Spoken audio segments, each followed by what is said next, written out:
দারুণ হয়েছে, দারুণ। রাঁধুনি হিসেবে কত দিবা? একদম 100-তে একবারে 99 দিব। আলহামদুলিল্লাহ। এমন মজাদার একটা ভুনা থাকলে ভাত খাওয়ার সময় আর অন্য কোনো কিছুই লাগবে না। আজকে আমি কী রান্না করেছি সেই রেসিপিটাই আপনাদের সাথে শেয়ার করব। এখানে আমি কড়াই বসিয়ে দিয়ে এতে পরিমাণ মতো তেল দিয়েছি, 1 কাপ পরিমাণ পেঁয়াজ দিয়েছি। পেঁয়াজটাকে ভালোভাবে নেড়েচেড়ে একটু কষিয়ে নিব। 1 কাপ পরিমাণ রসুন কুচি দিয়েছি।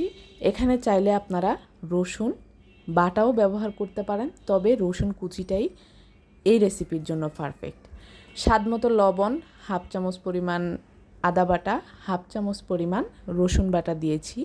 এখন আমি এটাকে আবারও ভালোভাবে নেড়েচেড়ে একটু কষিয়ে নিব। এখন আমি হাফ কাপ পরিমাণ কুসুম গরম পানি অ্যাড করেছি।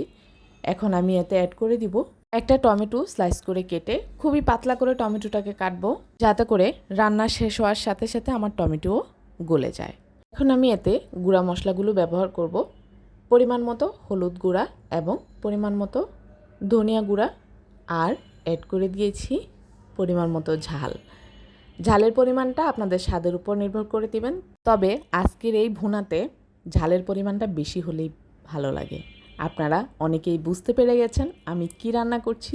এখানে আমি 10 থেকে 15 পিসের মতো চ্যাপা শুটকির মাথাটা কেটে ভালোভাবে ধুয়ে অ্যাড করে দিয়েছি। এখন আমি এতে আবারও সামান্য পরিমাণ গরম পানি দিয়ে এটাকে ভালোভাবে কষিয়ে নিব।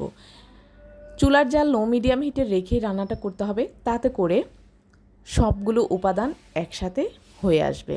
সো ভিউয়ার্স, অনেক সময় দেখা গেছে টেবিলে অনেক ধরনের তরকারি থাকা সত্ত্বেও কিছুই খেতে ভালো লাগে না। আর যদি এই ধরনের সমস্যায় পড়েন তাহলে এই রেসিপিটা একবার হলেও করে খাওয়ার অনুরোধ রইল। যারা আমার মতো শুটকি প্রেমিক আছেন আপনাদের জন্য এই রেসিপিটা পারফেক্ট একটা রেসিপি। আমি আশা করছি আপনাদের অনেক ভালো লাগবে।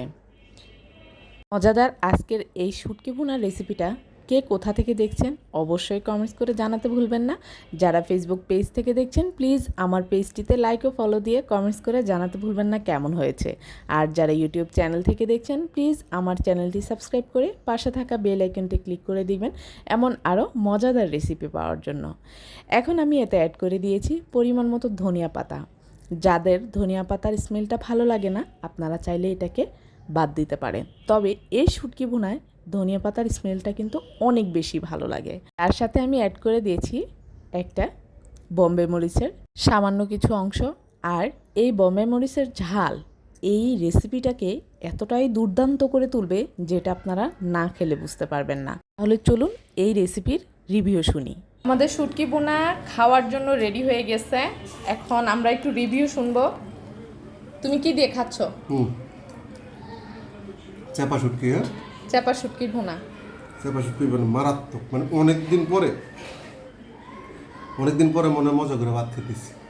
মানে এরকম মানে ঝাল ঝাল সাথে কি কামড়া মরিচ দিছে মনে হয় না? বোম্বে মরিচ দিছি। ও একটা কামড়ের নিচে পড়ছে, তবে একটু পড়ছে আর না পড়লে হয়েছে। দারুণ হয়েছে, দারুণ। রাঁধুনি হিসেবে কত দিবা?